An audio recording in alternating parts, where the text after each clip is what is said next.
On the day of Passover, the children of Israel crossed the canals of the Nile and became an organized unit at Succoth.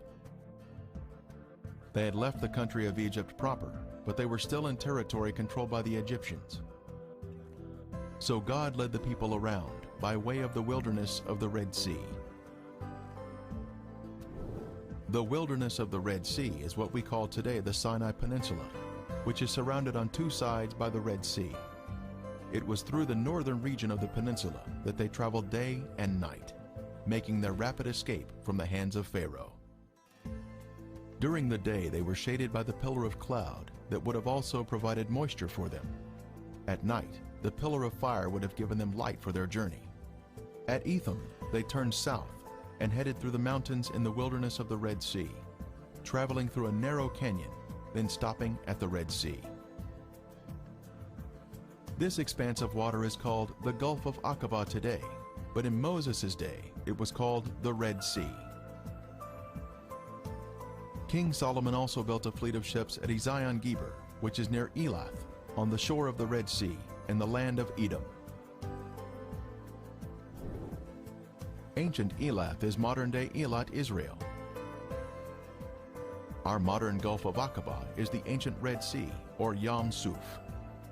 This is the beach where the children of Israel were trapped with nowhere to escape. The Egyptian army was fast approaching, and it appeared death was imminent.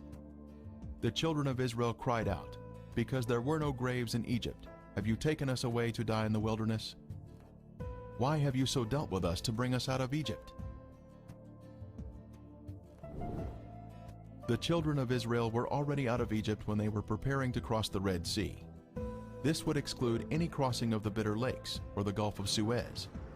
It was at this site that God was preparing to demonstrate to prove His loving care for them. This is the large beach on the Gulf of Aqaba, called Nuweiba, Egypt. This is where it appeared that the forces of darkness were about to be triumphant, but God was in control. Across the Gulf is the land of Midian and the holy mountain of God.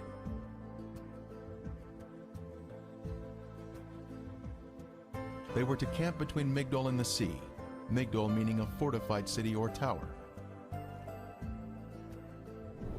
At the north end of the beach are the remains of an ancient fort, still partially standing today. It was once a three-story structure, capable of housing hundreds of Egyptian soldiers who could have prevented any northern escape from the beach. The location is precisely at the narrowest point of land, between the mountains and the sea, in order to control the movement of travelers through the area. The fortress today is receiving a fresh coat of stucco, which is unfortunately covering up the original stone blocks. At the front of the fortress, we were able to see the stonework that formed the entrance into the structure.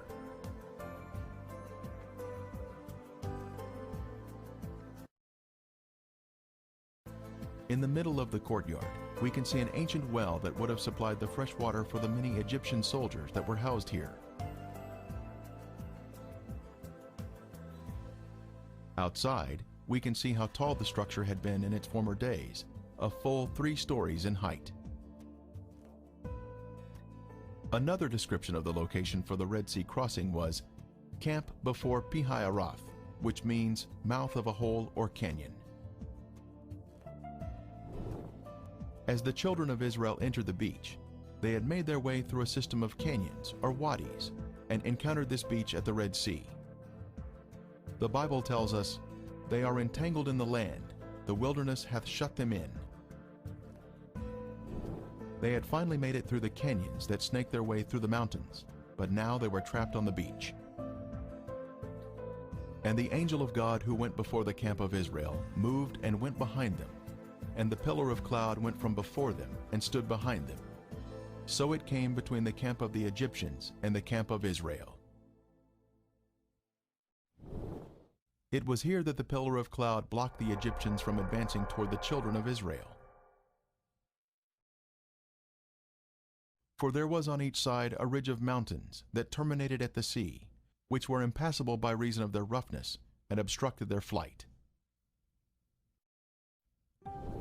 There must have been excitement as they reached the beach at the sea, but that soon turned to gloom as they discovered their plight they were trapped on the beach, awaiting their death at the hands of Pharaoh.